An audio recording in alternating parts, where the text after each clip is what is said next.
Fabian Gerber has long been known as the man to beat in the GTP class. But on the GTO side, Philip Blake has turned his bad luck around to be Gerber's Audi equivalent. As always happens in sports, though, the seasons turn over and the points are all refreshed to zero. We'll kick off the 2021 championship here at Le Mans as we get ready to watch round one of the iRacing Kamel GT series. And you'll see it all live here on the Global SimRacing channel.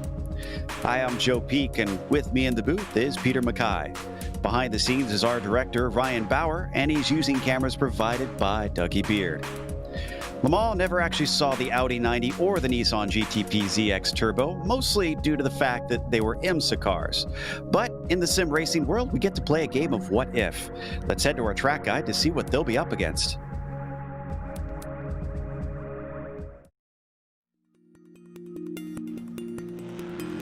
Welcome to Le Mans. When you talk about legendary circuits, this is a place that stands among the most famous in the world. Part permanent road course, part temporary street circuit, it traipses through the countryside just south of the city where it gets its namesake. Its size matches its reputation as well, clocking it at 8.5 miles, which equates to roughly 13.5 kilometers. However, when you take into account that it's split by only 33 turns, the frighteningly fast nature of this circuit becomes clear. Most of the corners have been added over the century of history it's experienced, but many have become renowned and respected. The two turns at the opposite ends of the massively long Mulsanne Straight play equally important roles. Tertre Rouge requires a great exit in order to not lose massive amounts of time, while Mulsanne Corner takes bravery and precision in order to brake as late as possible and keep opponents from passing you on the way in. There's also hair-raising moments like the tricky entry to Indianapolis, or the close walls along the bridge section in the Porsche curves. To win here, drivers will need a very low downforce setup, a good sense of strategy, and heaps of bravery. The 24 Hours of Le Mans is the crown jewel of endurance racing, which many drivers dream of someday winning and many fans flock to witness in person. Once you've driven the track here on iRacing, it's easy to see why.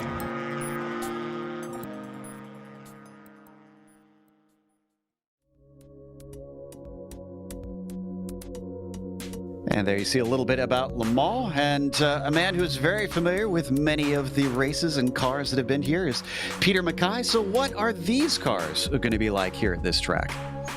Fast. That's in one word, fast. These are properly quick race cars that have raced at the other big endurance racing classics like Sebring and Daytona, but they're really going to be let free, particularly the GTP cars here at Circuit de la Sarthe, one of the most iconic venues in all of motor racing, the home of the 24 Hours of Le Mans. We're on the full layout today with the modern chicanes, which were actually placed to slow down the cars, which were basically the IMSA equivalent in the World Sports Car Championship. So good overtaking opportunities for the drivers there in those two Mulsanne chicanes, and it is going to be a cracker today here at Le Mans. Certainly expect it to be. They tend to put on good races in this series here at Le Mans, but let's take a look at how last championship went. Of course, up at the top of the prototypes, it was Fabian Gerber once again taking the points away from Jamie Hall and winning by more than a victory's worth of points in the end. Hall tried to give him a challenge the whole way, but just couldn't keep the consistency. Luck was not on his side last time. Of course, that'll all reset, as we mentioned. But we have the GTO standings as well. Peter, what do those look like after 12 rounds?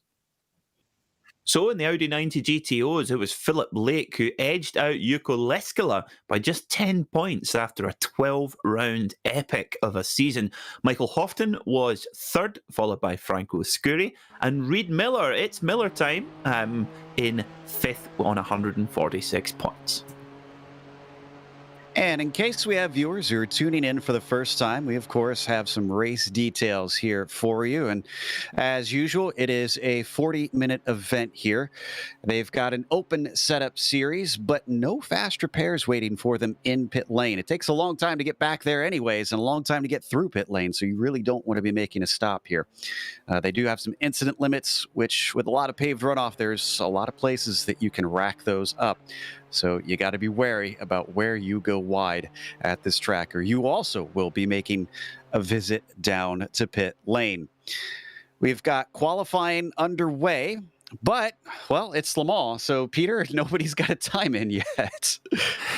We've got to be patient, of course, with the length of lap here. Even with a Nissan GTP car, with all of those nearly 800 horsepower from a car weighing less than 1,000 kilograms, it does take a little while to get around. So, yes, the drivers do start just before the start line rather than from the pit lane. So they get one sort of, well, basically a couple of corners before they're straight into laying down their fast times. And you just see Jamie Hall there just ticking over 300 kilometers an hour when getting on the brakes for Mulsanne. And this is, oh, this is just fever central, this camera angle. This is, can we have permission to call this the Derek Bell onboard angle? I love that. Yeah, I like the over-the-shoulder that we've got in these old Nissans. Really just gives you that old-school feel of these things as we now look on the hood, breaking down into Indianapolis. Hall's going to be one of the first to cross the line, but Gerber will actually beat him to there.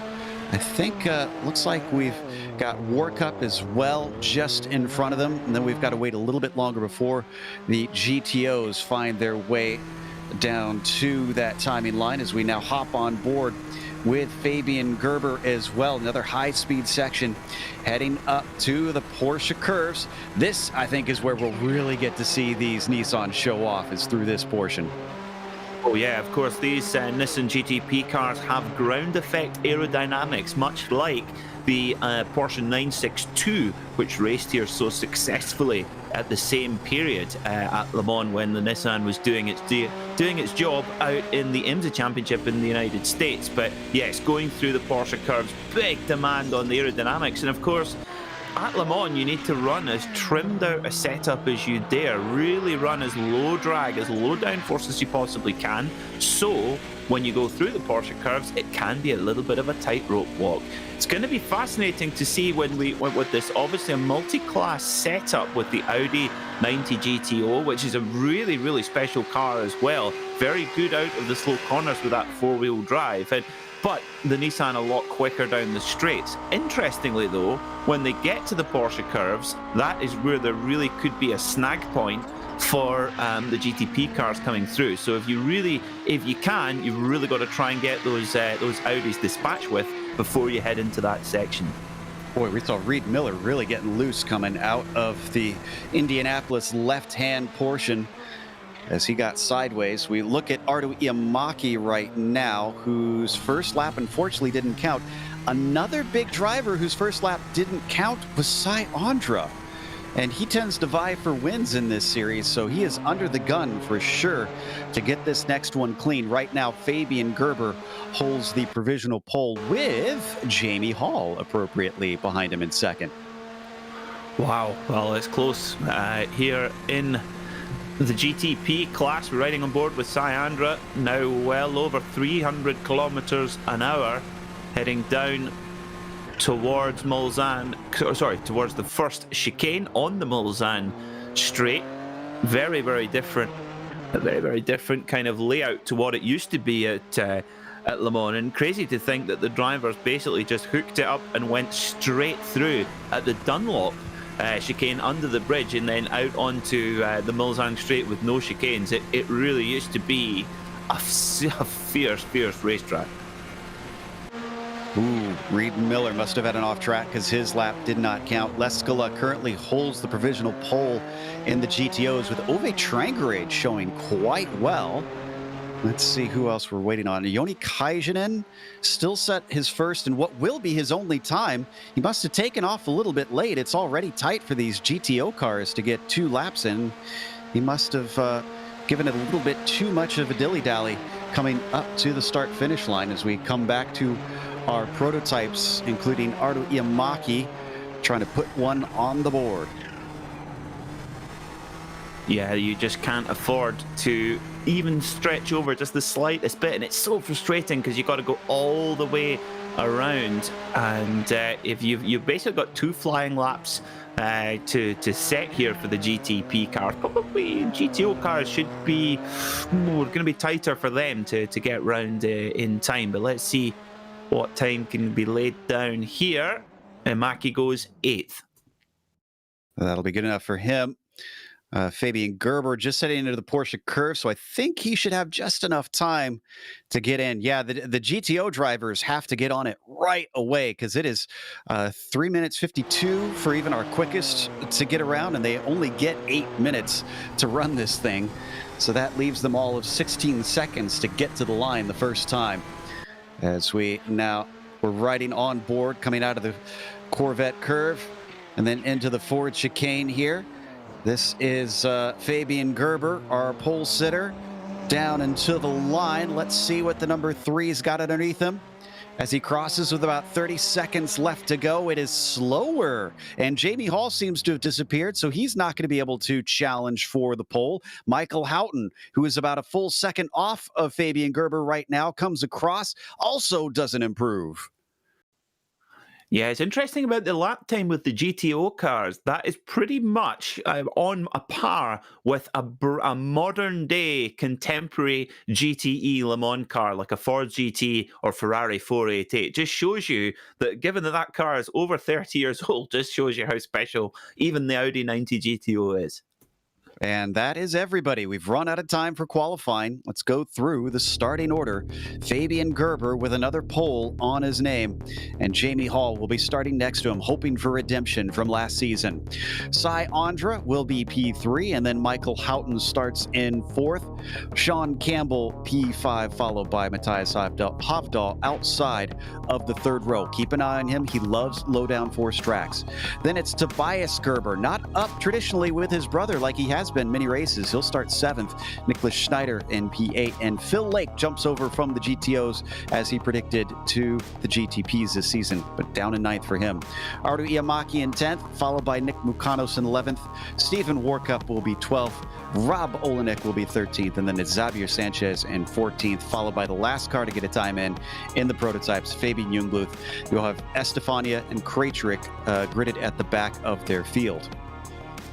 Jukka Leskila starts in pole position in class in the number 5 Audi, followed by Ovi Trengerid, Jonna Kajanen, Miguel Castro, and Roman Pawlowski. A number of names we saw in a frantic drafting battle at Monza early on today on the Global Sim Racing channel in the Lotus 49. That'll be good preparation.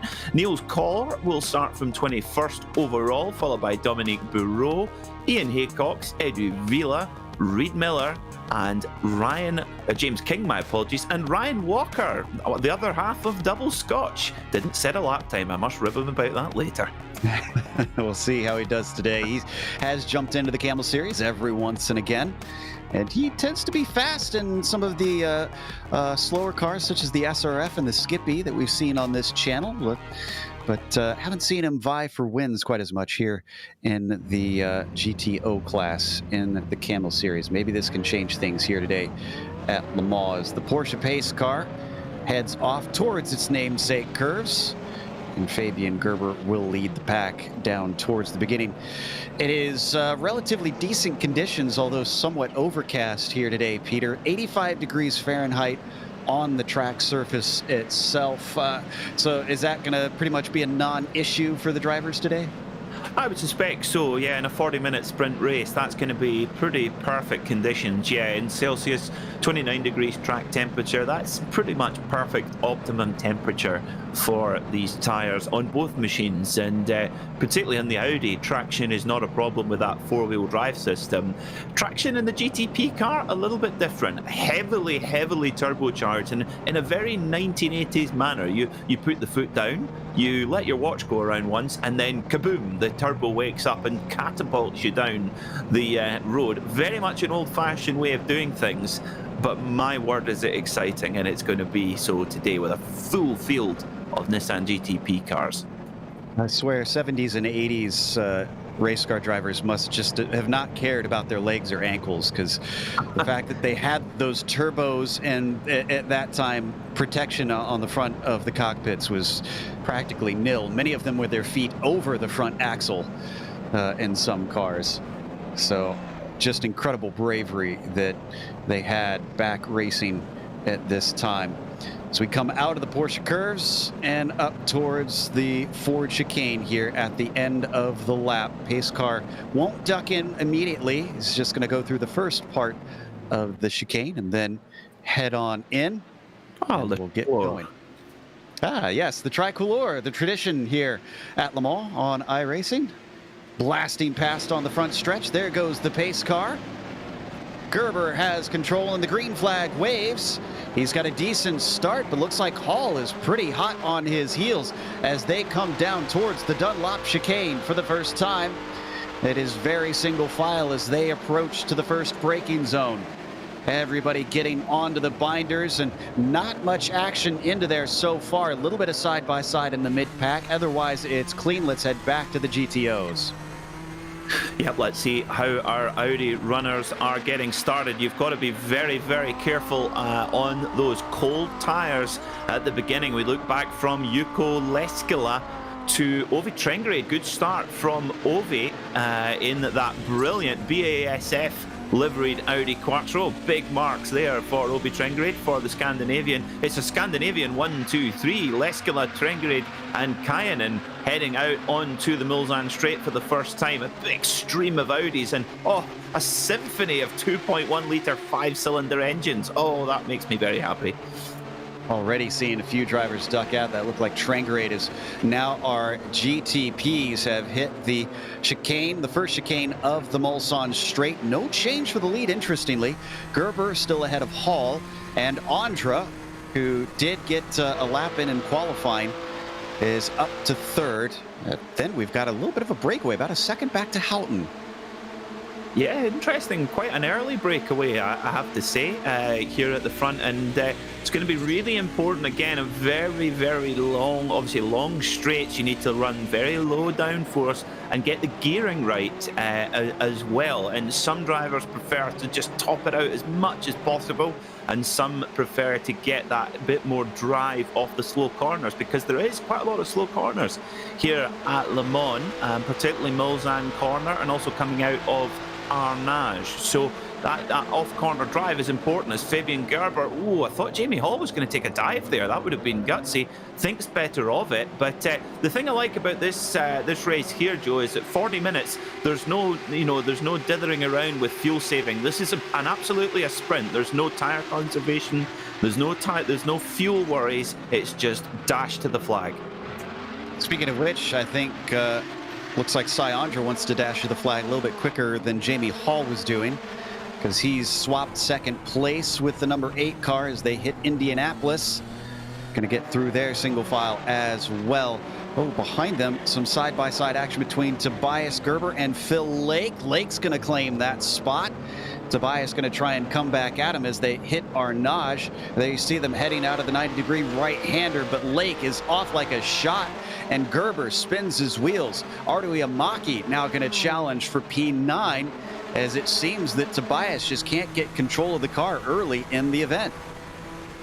Yeah, you take about, even here at Le Mans, take about a lap to get the car up to its full operating temperature within the tyre. Very, very important to make sure those tyres are nice and hot and sticky so that they work at their optimum. But should be up to now. We ride back on board with Ovi Trengrid in the number 20 Audi 90 GTO. Now this is where the Audi will just be a pig. It just does not want to turn. This is where you need a car with high aerodynamics and lightweight, and the Audi is really going, come on, turn, stop understeering, stop being an Audi, stop being an Audi. So much weight far forward in the car. You can see the drivers really have to use a particular technique to get the cars to turn, but doing a great job. Very similar to our leaders in the GTPs. We've got a 3-car breakaway with Leskila at the front, Trengrid in second, Kajanen in third. I think they might be joined by a 4th here as they break, but we dash back up to our GTPs actually right now, because Cy Andra is all over the back of Fabian Gerber. Yeah, he's really starting to put the pressure on now. Is the VRS back driver in that wonderful red and black painted Nissan GTP. But Fabian Gerber, he is a series veteran and got some good sponsors on there as well. Blaupunkt stereos on there as well. Good stereo of the time as well. But here comes Cy Andra down towards the first Mulsanne chicane. Now, has he got enough of a run here? They're side by side. Who's going to be bravest on the brakes? He who dares gets the chicane. Tell you what, Joe, Cy Andra is in the mood for this. already up to the lead. He doesn't want to dilly-dally around, and Fabian Gerber now slotted back into second, has Jamie Hall behind him. Now, here's the question. I'm hearing a little bit of chatter from some of the drivers saying that they will have to save fuel in the prototypes as we got a change for the lead now in the GTOs. That's Trangarade going by Leskala, and Kajanen remains in third amongst them. I said they were getting a fourth car getting close, but they seem to have dropped whoever that was. And it was not Roman Pavlovsky. I think it was Dominic Bureau, maybe? No, I think it was potentially Miguel Castro, because I wanted to say it was a pink and white car. So whatever the case, it went from 4 to 3, and it's changed the complexion of things. Looking back at Tobias Gerber, once again, the brother of Fabian. He's holding back Stephen Warkup and Nick Mukanos. This is for P10. Okay, so the car off in the background, Rob Olenek. Oh, wow. And Rob. That was very far down the order for Rob already. He was fighting with Fabian Jungbluth, and the car just spun off to the outside of Mulsanne. Yeah, interesting stuff there, running the Toyota Eagle Motorsports, the Dan Gurney Toyota livery on that Nissan. So I really have to adjust my thinking to use the stateside pronunciation of this Japanese car. But anyway, I'm sorry, I'm going to dip back and forward between the other. I'm trying my best, Joe. I appreciate it. I was amused when a Japanese iRacer came on and pointed out that Nissan is actually closer to the correct one, ironically. For once, Americans get it right. You should hear, some of the, when someone buys a Porsche in Scotland, we call it a Porsche. That's most common here, but because we broadcast the Porsche Owners Club here, it's been nailed into me to say it their way. So, meanwhile, we watch Ove Trangarade. Oh, get off course, actually. Oh, my goodness. Ove Trangarade off at Arnage. Did he get the wall there? Because he certainly lost the lead. Definitely hit the wall there. That's a bizarre incident. I don't think I've ever seen that before. So let's get a replay of that with Ove Trangarade and see what happened in that 20 car. Now, these cars have an enormous amount of horsepower. It's over 700 horsepower, but they do have four-wheel drive. But they can be a little bit unpredictable when you get on the power. The power is so explosive and delivered all at once that he maybe just got a little bit squirrely. What happens here? Does he get on the paint? He does rub the wall. I think maybe gets on the artificial grass, Joe. You're right. I think he just was a little wide and he was still on the throttle. And not only has that cost him positions, I wonder if that's cost him top speed, because he looks like he's gapped a little back from our top two. And there you see him on screen now. This is the number 20 of Trangarade trying to catch back up. He's gained a lot in this last chicane, but I think the real test will be once they get back to Mulsanne. Yeah, I think that's got to have affected the performance for Ove Trangarade. It has to, but I have to say, can we give a big clap to Roman Pavlovsky, a Lotus 49, classic Team Lotus liveried Audi 90 GTO, something you thought you'd never see, and my goodness me, does that work with Grand Prix legends every Saturday at 1:30 with double Scotch, Ryan Walker and myself, Peter Mackay. Isn't that fantastic, Joe? Who would have thought? Some people are probably crying sacrilege right now, but I'm not. It's a nice looking paint scheme for sure, and I believe he's run something similar for quite a while in this series. As let's head back to our prototypes here. We've got Sean Campbell in fifth. This is a battle between himself and Michael Houghton. Jamie Hall not too far ahead, and then they start to lose touch up to second, which is Fabian Gerber. Now, I was talking a little bit earlier before we got interrupted about the fuel saving in this class. I was saying, Peter, some of them are saying that there's lift and coast that has to happen. I mean, it is a very thirsty track here. Yeah, you're obviously a lot of full throttle. That's an interesting one, yes. We'll need to see it. I guess a lot of it could come down to when the white flag comes out, because, of course, the circuit is very long. And another another 7 miles or so is not going to be very helpful if you're marginal on fuel. So it could come down to whether the white flag comes out at a favourable moment or not, depending on when the leader crosses the line. But that might lead to the fact that if you are happy to sit in the group and not need to lead the race, that might be what Fabian Gerber's thinking about and what Jamie Hall's thinking about as well. Is just to sort of sit there and use the draft to save a bit of fuel. But I really hope that's not the case, Joe, because it would really kind of spoil what could be a really all the way through motor race. So we'll see. While there, we're watching Hovdal, who is up to 8th position. He just lost the spot as we were riding on board with Kajanen now, who is in 2nd place, just behind Leskala. You can see them coming around the kink and up towards Indianapolis. They're both going to break very early, long braking distances in these old Audis, and then getting it woed up for the banked corner of Indianapolis. No attempt from Kajanen on his fellow Finn, interestingly. I just think it's got to be one of the greatest looking race cars ever made. It looks like it's been designed with a ruler, the Audi A90 GTO.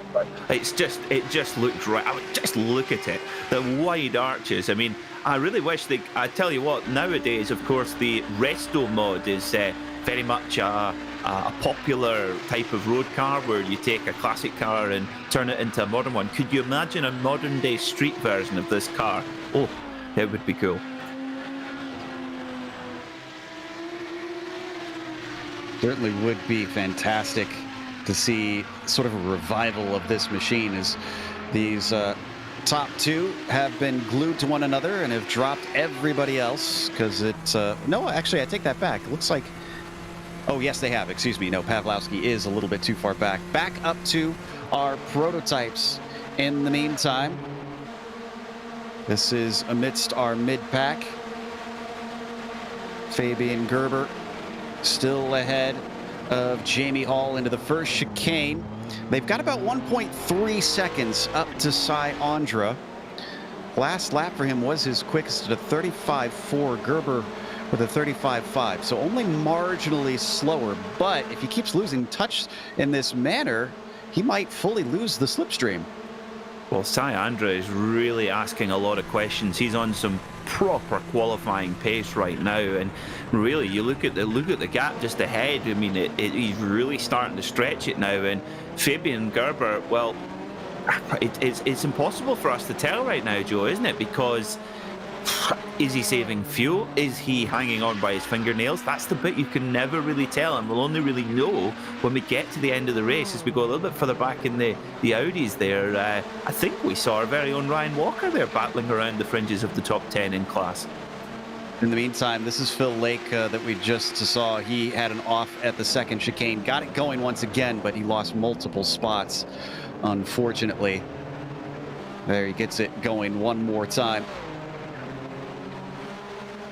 as he comes down towards Indianapolis. We had ducked in. I was trying to figure out who we were looking at there for a moment on our GTOs, because it looked like we had a bit of a battle going.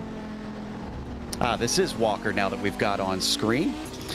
He's being chased by James King, the number 23, giving him a lot from behind for that 10th position. Yeah, absolutely he is. But Ryan stubbornly defending.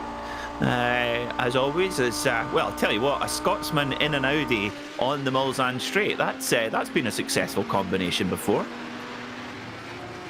With Messrs McNish. Certainly is true. Sporting our colors as we look once again up to our leaders. Leskala ahead of Kajanen, and they break down into the Mulsanne corner. Kajanen seems to be biding his time, because if I know Yoni, he's definitely got to have decent pace to at least attack Leskala, even if he couldn't run away. So I kind of wonder if he doesn't necessarily want the lead yet. Yeah, I guess there's still quite a long time, and just as Joe, I think he's listening. Do you know what I say? He's probably listening to the broadcast right now. He's like, I'm just going to make Joe Peak sound silly a second, and then I'll give the lead back. That's not hard to make me sound silly, so let's be honest. Yeah, I have to say I'm with you on that one, Joe. I would have thought that he maybe would have just bided his time, but this is maybe a statement of intent for the number one, because if by going by with 25 minutes to go, he maybe feels like he's got pace to try and pull away, but that's a big ask. And, you know, maybe it was partly because they were waiting to get themselves out of reach of those behind them, which they've firmly done. It's about 7 seconds. That has become essentially a squabble between Trangrade, Core, and Pawlowski for third place. We head back on over to our prototypes. Sean Campbell just behind Michael Houghton, and he's going to duck out onto the Mulsanne, see if he can have a chance of outbreaking him into the first chicane. He pulls up alongside, but he starts to stall out, and he second guesses himself. Campbell is going to stay back in fifth. Yeah, just got to be so careful there coming into those Mulsanne chicanes, especially these GDP cars. It's all about getting that power down, and here comes the look now. Side by side down the Mulsanne straight, and the cut on the right hand side there. Oh, it's just going to be on the racing line now. Very, very close there. Houghton and Campbell. Oh, who's going to brake later? Campbell's got a nose ahead. Careful. And Houghton's not giving it up. Wow. Michael's feisty today. So Houghton back up into fourth, denying Campbell for the second chicane in a row. Campbell's going to get right back in, grab that slipstream. Is he going to try again? He pokes his nose, but then this time looks like he's decided to stay in line. So doesn't think he's got enough to actually execute the pass, and just regroups to try something else later. Yeah, living to fight another day. And you know, the thing is, if you're gonna fight, you've got to be damn sure that you're gonna make the move and be able to pull away, because otherwise you're just compromising your own race by slowing the pace of your kind of breakaway group down. So you've got to be very, very careful. It's a very strategical battle doing sprint racing here at Le Mans. But here comes Ryan Walker. He's got a good boogie from the car in front. That's Haycox in the number 12 car. Down they go towards the Mulsanne chicane. Now, can he be late on the brakes? Can Ryan? Yes. He can't. Well, he doesn't need to be. He's already got the move done on the straight. Hard on the brakes. Down the gearbox he goes, and gets the move sealed up. Good move from the Scotsman. Gives him 9th place in his class. We should point out that this is top split today. We've had plenty of cars sign up, and so we have 29 out there in this event, but there's more of them in the sportsman split over on the other side. That's why we're not seeing Ryan Walker as high as maybe he could be. Meanwhile, very up high is Kaijinen and Leskala. Yoni's not given up the top spot since he took that away from Yuko.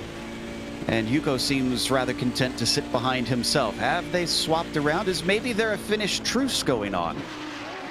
Well, they are. They do like to stick together. That is for sure. But you will not get a more competitive nation of racing drivers than the Finns, particularly when it comes to four-wheel drive, turbocharged, rally-bred engine cars as well. But Syandra, he's made the break. Look at this, over 1.5 seconds now from Fabian Gerber, and I think that the majority of the draft is gone now, Joe, and Syandra has really made the breakaway. Now, the only thing is, he will have to keep breaking away, because if we think that Fuel's a danger, surely he can't hold this pace all the way to the line. And it's still small margins. For instance, Andres set the fastest lap last time by, which was at a 35.1. Compare that, well, a 35.12. Compare that to Fabian Gerber's 35.15, 3/100ths off of him. He's desperately clinging on to this to see if he can keep him honest all the way to the end. As we head a little bit farther down, let's see, who are we looking at here? This is Nick Schneider in 7th, just behind the likes of Havdal. And they've also got Ardo Iamaki behind them, along with Phil Lake. Lake not making the transition to the prototypes quite the way that he was so dominant in the GTOs. Yeah, it's interesting, isn't it, Joe? Because the engine that powers these two cars, they deliver their power. They're not too different in power. The GTP has about another 80 horsepower, but in the grand scheme of things, they're quite close. And they deliver their power in a very similar way.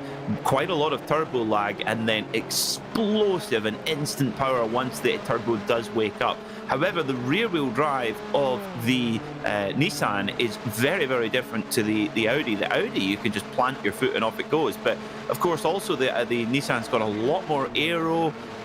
It's more manoeuvrable, and it's laying the power down is a lot more tricky than it is in the Audi. But, of course, the Audi is huge understeer that you've got to tame. So they are remarkably different cars. So it's going to take a bit of adjustment, I think. Michael Houghton, I was noticing just before that he was making attempts on Jamie Hall. This is his second go at it. Hall tries to steer in, but unfortunately he's already through, and he might lose another one because here comes Sean Campbell. Sean Campbell's brave on the brakes into Indianapolis and denies Jamie Hall 2 more spots.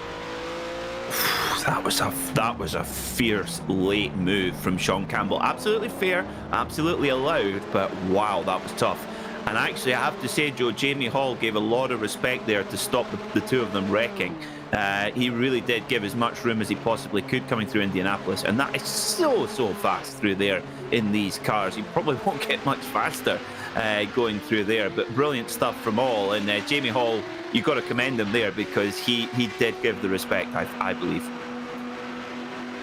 Taking a look at the battle for what is now 4th place, it looks like, because Roman Pawlowski is broken away from this group. Niels Kor ahead of Miller and Trangray. That's Miller to the inside and the red and white Miller car appropriately.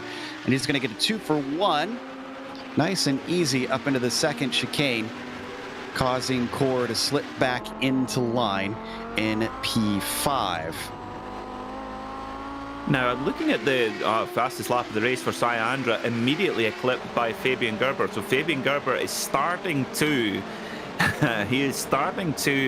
answer the questions asked of him by Syandra. Now, is this now where he's thinking, okay, I've hit my fuel number, no more Mr. Nice Guy, I'm coming after you, Mr. Andrew. We'll need to wait and see. But just coming back to Reed Miller's there, looking at his windshield strip there on that 15 Audi, it says 2 for $6.01. Now, I hope that's 2 6-packs they're referring to. Yeah, I would imagine so. I mean, I did work at the baseball stadium selling beer, and that was about the price of beer there. So as they come down towards Indianapolis, Miller still ahead of Kor. Trangray backs off early. He's just going to sit in line as they woe it up into the banked left-hander. This time, Reed Miller keeping it clean through that corner. Ovi Trengrid using all the room and more on the exit of Indianapolis there, and just about hangs on to it. But I tell you what, it's been a good drive there. A good drive from Roman Pawlowski, currently sitting on the podium in class in that wonderful classic Team Lotus Grand Prix Legends livery. That just looks right, I have to say. It looks fantastic on that car. And actually, if you Roman, he's the 26th seed, so he's one of the lower seeds in the whole field. So he's doing a brilliant job there. Absolutely. It's something we haven't really mentioned a whole lot in this race, with it being a top split, that there's certainly a lot of pride on the line, as well as the points that they compete in their private championship here in Kamel GT. We've come back to our prototypes as we ride on board with Jamie Hall, woeing it up down into Mulsanne. Now, interesting to note that Matthias Hovdahl, the Dale Jr. of the Kamel GT series, has got himself close enough that he could leapfrog his way up as high as 3rd, where Michael Houghton sits, which might now be Sean Campbell, because Sean Campbell, you can see him weaving around to the outside, and they're going to go wheel to wheel up into Indianapolis. Campbell was brave last time with Jamie Hall. He's brave this time with Michael Houghton. Can he get it done, though? No, he's a little bit too wide, and he's going to have to let him back through. Oh, he's good into Indianapolis, isn't he? My word. My word. Now, with Matthias Havdahl being the Dale Jr. of the Kamel GT series, does that mean when he stops driving, he's going to join us in the commentary box? Yeah, I wouldn't be opposed. He's been a nice guy every time we've interviewed him. So, Matthias, if you ever get sick of driving, I guess there's the invitation. But Havdahl, the reason I call him that is because, you know, these sort of Talladega-esque tracks where you need the low downforce, he is a monster, having taken multiple wins. And it started out as this sort of, oh, well, he did well at Monza, and then he did well at Watkins Glen, and I kind of made a joke of it, and then suddenly he kept doing well, and every track he just finds himself vying for the win. Not today so much, though, but he has climbed up from a poor qualifying. Now, there's a Christmas special or a Week 13 special. The GTPs at Talladega. I'd pay a ticket for that. I say we do them at the old Daytona with all the bumps. Oh, just to make it appropriate. So we come back to the number 13 as we look at Schneider just behind Havdahl, being challenged by Phil Lake. Lake is something must be wrong with the car or something, because I'm seeing some chat amongst some of the viewers even that they think he's going slower than what he's capable of. But this seems like too much fuel saving if he is going slower than what his pace was before. It's strange because normally on these GTP cars, they are, as you mentioned, they're very, very fragile. And normally the damage is quite easy to spot, but I don't see anything. The only thing that it might be is maybe some underfloor damage, possibly. Of course, these cars do rely on ground effect, but I don't know. I suspect, you know, the thing is, though, Joe, is Le Mans is, we all love watching Le Mans. Le Mans, if you're a race fan, you love Le Mans. But it's not everybody's cup of tea to drive on. Of course, it's quite a different, obviously different layout to most other kind of permanent race circuits. So it might just be that just Le Mans just not his thing. Who knows? Yeah, it could be. There's some drivers that just don't fare well at these sorts of events. He's going to try and get a spot on Nick Schneider. His top speed doesn't seem to imply that he's lacking any of it, but he's going to get a mistake out of those he's fighting with a canny move to allow him to overtake Nick Schneider for P7, and he starts to disappear very quickly. Schneider already looking in the mirrors as Artu Iamaki is behind him now. We've jumped up ahead of them to Jamie Hall, trying to follow on Sean Campbell, still battling with Michael Houghton, who really seems to want this final podium position. Yeah, he's on the charge, and my goodness me, is he impressive through Indianapolis. I wonder if he's just setting this move up now as they go underneath the Rolex banner. We're riding on board with Jamie Hall, who's dropped back to 5th spot. And both Campbell and Houghton have got through now. Here goes Campbell. Watch him there in the flying lap medium machine. He's on the outside, but that will give him the inside into the second part of Indianapolis. Hard on the brakes. There he goes. Now, can he get it sealed up in time? He can. What a beautifully precise move. But oh, look at Houghton goes to come back on. Hall's nearly running in the back now. Oh my goodness me. Oh, careful. Oof, jeepers creepers. It is... You're coming from such high speed and you bring the car down to what feels like a crawl. You've got to be so precise, and these guys are just operating at the top of their power. Houghton is really trying to defend. Hall, though, is strong under the brakes into the Porsche curves. They almost make contact, and Houghton has to take evasive action to keep from running into the side of his rival. Oh my. That is big, big guts there. And of course, if you sweep in front of somebody when you're going through the highest demand on the car's aerodynamics, that aero wash, you can send the person behind you into the wall because it kind of throws dirty air back. But whoa, Jamie Hall battling hard, back up to 4th. Houghton goes back to 5th, but Campbell, that move into Indianapolis, just superb stuff. But interestingly, I thought that Fabian Gerber was just starting to grab a few tenths here and there out of Andra and starting to pull the pin, but Andra's maintaining that gap at a very steady 1.4 seconds. So if Fabian Gerber wants to win this race, he's got to start laying down that pace. interestingly enough, last lap, Andra was half a second slower than Gerber. And then this last lap they just finished, Gerber was 0.2 faster than Andra. So they're swapping back and forth a little bit here. The 1.5 second gap is certainly not comfortable that Sai could slow it up and relax for the remainder of this thing. However, they don't have too much pressure from behind as we get back to the fight that we've been watching before. Michael Houghton, after slowly chipping away to get up to third, finds himself unable to cling to that position. Both Campbell and Hall have been aggressive in trying to push him back down the line. Yeah, I tell you what, Campbell has been really, really impressive here in that white and pink flying car media machine, racing super hard. But Jamie Hall, remember, he was in the early lead breakaway pack and got a little bit disjointed from them, so he's got a lot of pace in his potential, in his locker. So can he make a move here just in the slipstream? But he's got to worry. Oh gee, that's close. That is very close. That's Havdal in the Wins liveried car. Whoa, slithering coming out of the second Mulsanne chicane. And Havdal's been driving his car like that this whole race long, the tail wagging out of nearly every corner.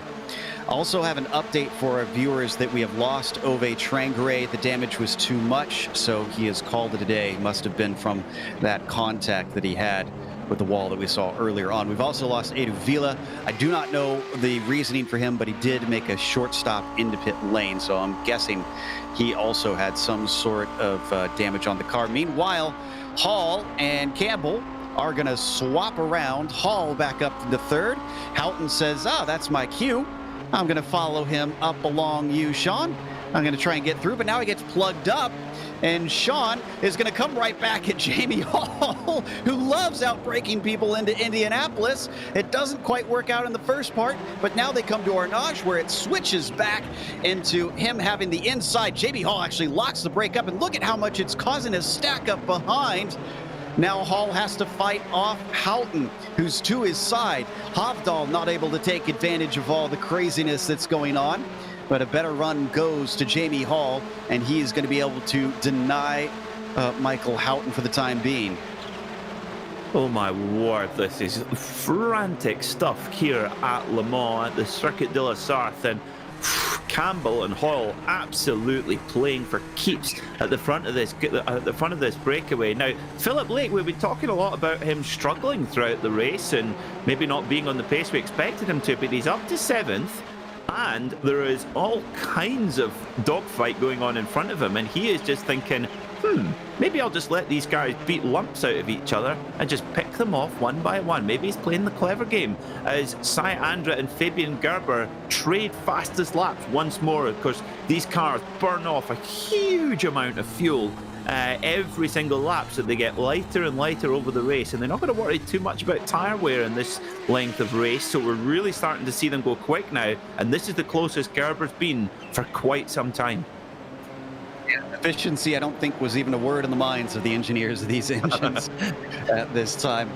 As wow, yeah, this is a much smaller gap than what we had seen earlier from Gerber. 0.7 of a second as they come onto the Mulsanne. He should absolutely feel a little bit of those effects and reel in some of the time as they start to pick up speed. Already 190 miles an hour that they're at, and they aren't even to top end. Yeah, this is where it really starts to be important. Where have you got that gearing? How aggressive do you want to go? Have you geared for the draft? Have you geared to be on your own? That is the question. And, well, yeah, Gerber's on him. It's down to half a second already, so he's pulling chunk. It was around 1 second at the line. About, roughly 4 or 5 tenths or so in already, and we're not even at the second Mulsanne chicane. And, of course, that gap is just clinging down more and more and more. So has Fabian Gerber played the strategy perfectly? I mean, we don't know, Joe, but Sai Andra could be thinking his fuel calculation could be looking like, oh, I wasn't accounting for that. Oh, we're in a bit of trouble here. Who knows? That's the thing, we just don't know.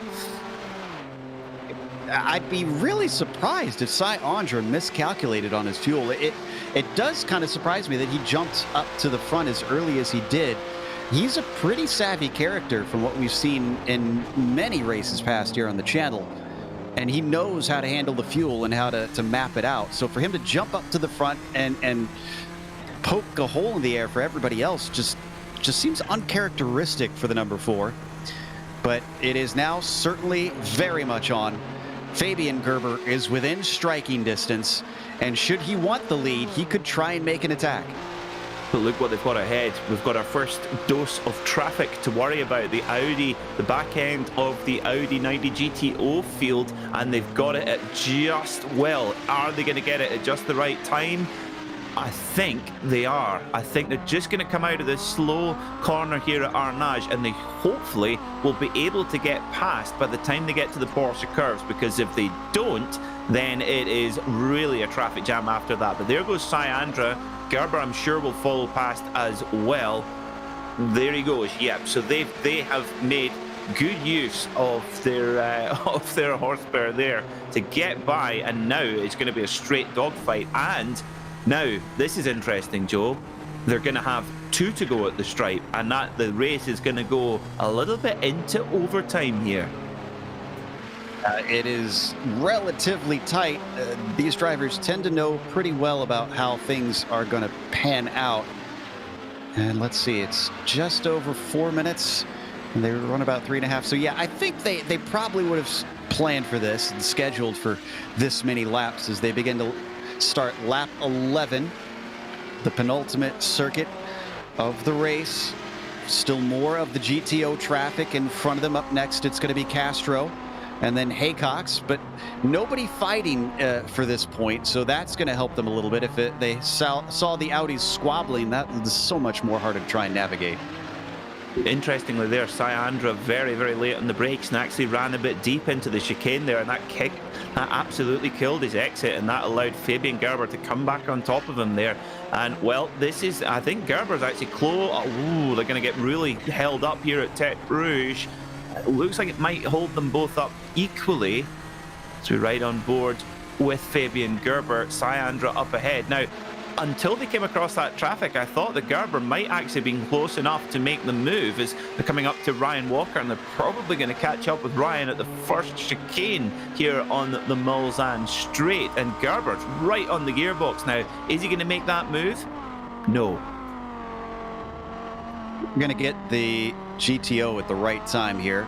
They're not going to be held up through the chicane, and they're going to have a big pace advantage at the start of this part of the Mulsanne. There you can see, yeah, already getting up to him. And look at how cheeky Gerber is, getting in behind him to try to get a little bit more air, knowing that it punches a bigger hole. And I think it helped. He's got it down to 1/10 of a second, about a car length between, but now he starts to stop that gain. So that could have been a lift. That big Audi, it does punch a big hole in the air, that's for sure. I'm sure if it had a name, we'd call it Gertrude. The Audi 90 GTO, whereas the Nissan, it just slips through the air. It's just like it's like a javelin. But now here comes a bit more traffic, and I think this could be the pivotal moment in this motor race, Joe, because there's going to be a point where they don't catch an Audi GTO at the opportune moment.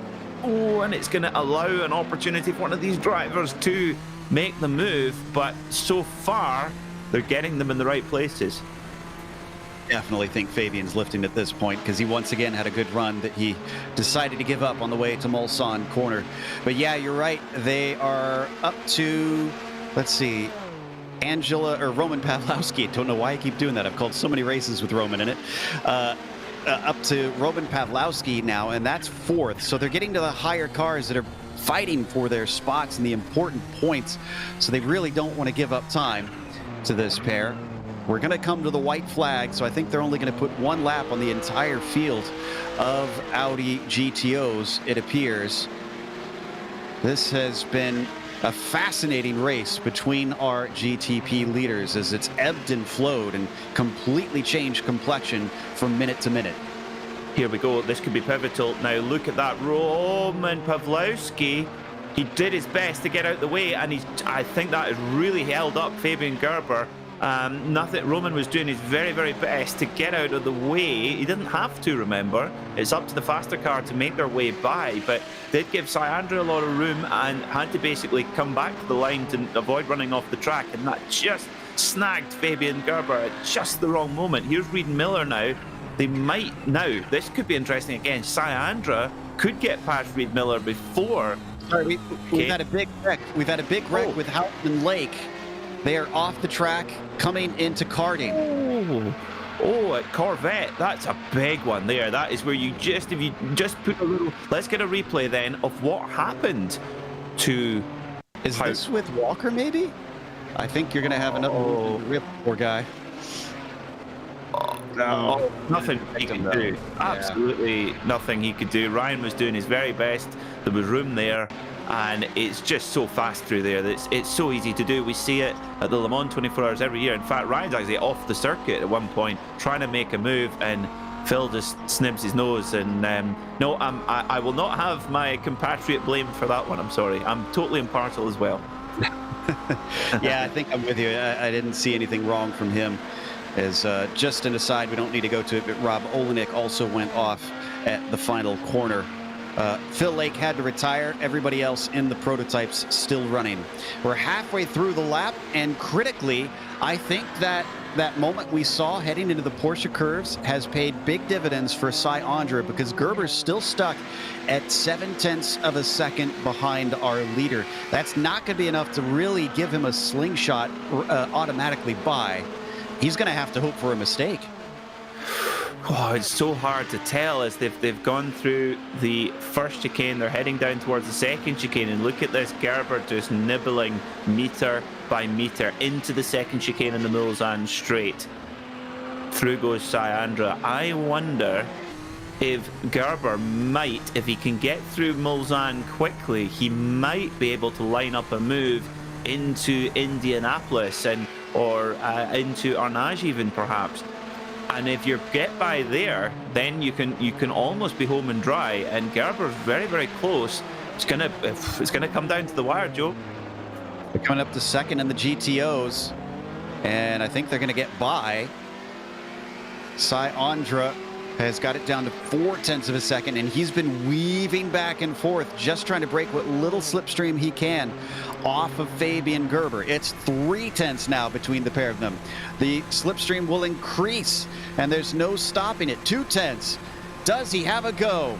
Kajanen sees him coming. I think he's slow just to make sure that he didn't get an awkward situation, but it's not close enough. And Gerber can't do anything in Indianapolis. Maybe a sneak attack into Arnage? No, he doesn't think it's possible. He gets right underneath the rear wing, though. And will this change in the final few corners? Passing opportunities are rare from on down to the final chicane. What can he do, Peter? Well, I tell you what, Syandra was brave there. He gave a lot of room. He went as wide an entry as possible. He went to the full racing line, not the defensive line, and trusted that he would be late enough on the brakes there, and that gave him a brilliant drive out of Arnage, and that could have won him the race. Through the Porsche curves they go then, through to Corvette. Will Fabian Gerber have a look? You know he won't take on a silly move, but he's certainly close to maybe have a try. Who knows? It's going to be so close. Syandra came very close to winning a championship a couple seasons ago here in Kamel GT. Last season, it just wasn't there for him. As he navigates the Ford chicane, he's going to kick this off with a win. Victory for Syandra in France, ahead of Fabian Gerber in second. We have to wait an entire lap for Yuko Leskala to come around, as he was the only Audi not to be lapped. Wow, that's impressive for Yuko Leskala to finish on the same lap as the GTP cars, given the difference in lap time normally. Absolutely superb from him, and he get a bit of a victory lap, which is quite nice. Hopefully he's got enough fuel to make it. as well as we see Tobias Gerbo having a big old Bosch there going over the line. But whew, what a motor race, Joe. It's never fails to disappoint here at Le Mans. I think Gerbo is not quite the right pronunciation of that one, but we'll give it a pass. As Jamie Hall took third in the Prototype Championship. Second and third is already decided in the GTOs. Joni Kajanen and Reed Miller. finished in those positions in that class. Not many battles even in the GTO. So we're just going to have to sit and wait patiently for Yuko Leskala to work his way around for another 3 minutes here for him to be able to claim his win officially, even though he cannot be beat at this point. Let's ride on board. Let's watch and see how a master does it here, Peter. Yeah, this is a little bit of a victory lap here for Yuko Leskala. You hear that 2.1 litre Audi 5-cylinder, an engine born in the world of rallying in Group B. Actually was used when Group B collapsed in 1986. Was actually then put into an Audi Quattro Pikes Peak car when my absolute hero, Joe, Michelle Mouton, won the Pikes Peak hill climb. And even when she was told that she had to start with her engine off and had to start the car and then start her hill climb, and she still won anyway. And I loved her comment after the event. She said, all they did was just get me more angry. I love it. Sounds like my kind of racer. As Yuko Leskala comes off of Mulsanne corner, this is going to kick off his championship quite well, especially considering he got beat by Philip Lake by 10 points by the end of last season. And with Lake not here, he's going to try and dominate this one in the way that his rival has done so the last few seasons. Into Indianapolis now for our GTO leader. And around the banking, a little bit off. He employs some of that four-wheel drive through the gravel, but no harm, no foul. And I believe we only had 3 retirements this whole race of all of our drivers. Lake, Via, and Trangrade. Everybody else of our 29 starters managed to see the checkered flag. Spooling up that turbo up towards the Porsche curves, and then things start to get a little bit more twisty into Bridge, where it's a lot more like the street course that much of this track is, with a wall right to the side of it. It weaves back towards karting, back and forth here. Now more named as the Corvette curves. Off of there, trying to keep from getting a slowdown penalty, as has all that paved runoff off to the side. Through Maison Blanche, and just one more set of curves to go. The Ford chicane, which he's going to take quite nicely and tidily, or is he going to give us a flick in celebration? Nope, he's going to keep it proper. Leskala is going to win here for the GTO class, and that's going to take us to break here on the Global Sim Racing channel. We'll be right back with the official results as well as driver interviews, so stick around.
Welcome back to Le Mans. We just watched round one of the Kamel GT series, and up at the front, it was a nail-biter down to the checkered flag between Cy Andra and Fabian Gerber. Only half a second split the pair of them in the end. Behind them, third just basically was a fight all the way to the end, but we couldn't watch much of it those last couple laps just because of the leaders themselves swapping positions or nearly swapping positions. But Jamie Hall came ahead of that group. He had to hold off the likes of Sean Campbell, who gave him a tough fight to the end, and Matthias Hovdal, who recovered to fifth after a bit of an unusual qualifying for him. We're used to seeing him a little bit higher up than that on these sorts of tracks. Nicholas Schneider started in at sixth with Ardo Iamaki in seventh, finished sixth and seventh, those two actually, I should say. Nick Mukanos finished in eighth with Tobias Gerber finishing at ninth, and then Stephen Warkup rounded out the top 10 in the prototypes. Iker Estefania was P11, and Michael Houghton finished in 12th. Fabian Jungbluth was P13, and Rob Olenek had a really bad day for him, finishing P14 in the end. Martin Krejcik was 15th, and Xavier Sanchez was 16th. What about the GTOs, Peter? Well, it was a brilliant victory from the number 5 of Yuko Leskila, actually finishing on the lead lap with all the GTP cars. Quite an extraordinary performance. Just off the lead lap, but second in class, a class podium for Joni Kajanen. And Reid Miller, it's Miller time. He was 19th overall and third in class. Roman Pawlowski, also a very impressive in drive indeed, to fourth in class. Niels Kaur was 21st overall, 5th in class. A great drive from Ryan Walker, 6th in class in the GTO. Very impressive drive indeed. Followed by Ian Haycox, James King, Dominique Bureau, Miguel Castro, Edu Villa and Ovi Trengerid rounding out the top 29 cars and the GTO class. We've got our winner in the GTPs ready to talk to us in the form of Cy Andra. So let's see if we can get him in here and talk to him about today's race. Cy, this was a bit of an interesting one, and we could see you chatting a little bit behind the scenes about what happened there. We expected some fuel saving, but how long did you and Fabian have to go before it was full tilt? Honestly, I think we were fuel saving a little bit the whole race, especially with the GTP tires. You don't want to get the rears very hot. I think Fabian and I were both trying to save our rears for the last lap, and it worked out the way that by saving the rear tires, we ended up saving the exact amount of fuel we needed. I think I crossed the line with about half a kilo left, so it worked out really nicely. We didn't have to do a lot of conscious saving, a little bit of lift and coast, but basically for the entire race, just to conserve the rears. So when Fabian started gaining on you, we noticed on the Mulsanne it started about 7/10. Did that make you sweat at all on the last lap, seeing that he had the slipstream? Oh, absolutely, because at that point I was wondering, I knew he was good on fuel, because it's possible to be good on fuel by 3 or 4 laps to go. But I wanted to know if he would roast his rears trying to catch me, but Fabian being Fabian, he was very smart and didn't push in the corners. He only just drafted to my back on the straights. And once he got there, he just sat there and cooled his tires a little bit before making the attack. And yeah, I was sweating. I was just doing everything I could to kind of keep that distance. But with the draft the way it is, I just had to go full tilt at the last lap. Well, you've managed to keep Hovdal from taking another slipstream fight here and taking the victory. But what I'm thinking of is you've kicked things off on a win, which isn't quite what we saw last season. It was a little bit of an off season for you. Do you think you can take it to Fabian this time? Oh, absolutely. Last season was definitely a low point because I went winless. But this season, hopefully, I should make all the races. And I should make a good championship effort. Well, we'll keep an eye out for you and see if we can continue to get fights like this one. Thanks for coming and talking to us, and best of luck next week. Thank you. Cy Andra, winner in the prototype, says now it looks like we've got Peter talking to second. That's Fabian Gerber. Hello. Welcome to the Global SimRacing channel commentary box. Fabian, how was that out there? Oh, that was a tough race, really tough. Saving fuel, being fast at the same time is very difficult. And I actually was I don't know if you saw it with all the battles going on. I was so close to Sai, but traffic came in between us. And then when I was close again, the last chance I had after Arnage, then Sai got some draft from an Audi. So I didn't have a chance to attack again. But yeah, that's how it goes sometimes. But it was a great race. Very exciting. I'm really exhausted. Even though it goes straight out all the time. So they say. I can imagine, yeah. Although it's 40 minutes, it's certainly full action. Now, what's your plans? What's your post-race routine, Fabian? Is it a beer, wine, coffee? What do you do to unwind and refresh after a Kamel GT race? So before I usually drink a green tea and some water, and then after the race I need some water, or sometimes if I have coconut water. That's also very refreshing. You are an athlete, sir. I have to say, I'll have a big pint of Tennent's Lager. It'll be fine. Now we've got a very big, we've got a brilliant season ahead of us in Kamel GT for races you're looking forward to. I'm not sure what's coming. I think Monza is there, so that's one of my favorites, if not my favorite of them all. And Long Beach is new. I've always been looking forward to this when it finally arrived. So these are the two I'm especially looking forward to. Oh, fantastic. Well, I have to say, Long Beach has been my favourite addition to the service, indeed. Fabian, who would you like to give a shout out to as our second place finisher today here on the Global Sim Race channel? To you guys, thank you very much, and to my brother for practicing with me. He didn't up that well today, but he's gonna be there soon, with us. I'm sure he will. Fabian, thank you so much for coming to chat to us, and go and enjoy that coconut water.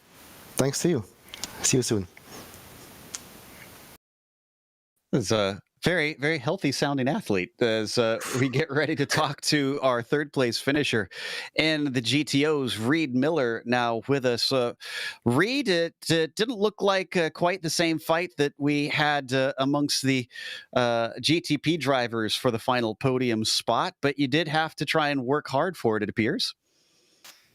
Yes, definitely. I made it my job pretty hard today, but it was very fun. I guess I got to see everybody in the field and got to dice it up with everyone, so I enjoyed that.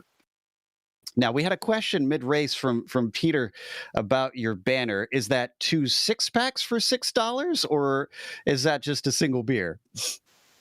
It's a bit of a joke. It's like a cryptic joke. You got to figure it out. Okay.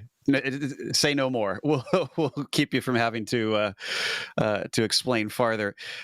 In the meantime, next round going to be sort of similar, as we will have some slipstreaming on the oval portion, but the Charlotte Roval going to be a lot more compact and a quicker lap than this one. Are you looking forward to seeing a little more traffic, or did you enjoy this break away from the GTPs? Yeah, I mean, I had fun today. It was kind of nice, like, not worrying about traffic for once. Charlotte's a really packed track in the infield, so it'll be lots going on there for sure. It'll be fun. Well, you managed a podium today. Is there anybody you want to thank for your top three? I want to thank Carradine. He hosts our Monday practice sessions, and he shares a setup, so I was indeed using one of his setups for this race, so thanks a lot to him. Well, thank you for coming and talking to us, Reed. And again, congratulations. That was Reed Miller, third place in the GTOs today, and our last interview. So we're going to have to close up with a big thank you, of course, as always, to the Kamel GT series for bringing us back for another season of coverage. But we also give thanks to the companies that provide the software and hardware for our broadcast that we usually list on our screen. Additional thanks go to June Lalonde, who provides our wonderful music. See the screen for how to get a hold of more of her great work. Thanks to the team today, Peter, Ryan, and Dougie. If you'd like to find out more about GSRC, including upcoming races, you can find it at globalsimracingchannel.com. Also, check out our social media, which includes Twitter at GSR Channel, Facebook at Global Sim Racing Channel, and Instagram at GSRC_Graham.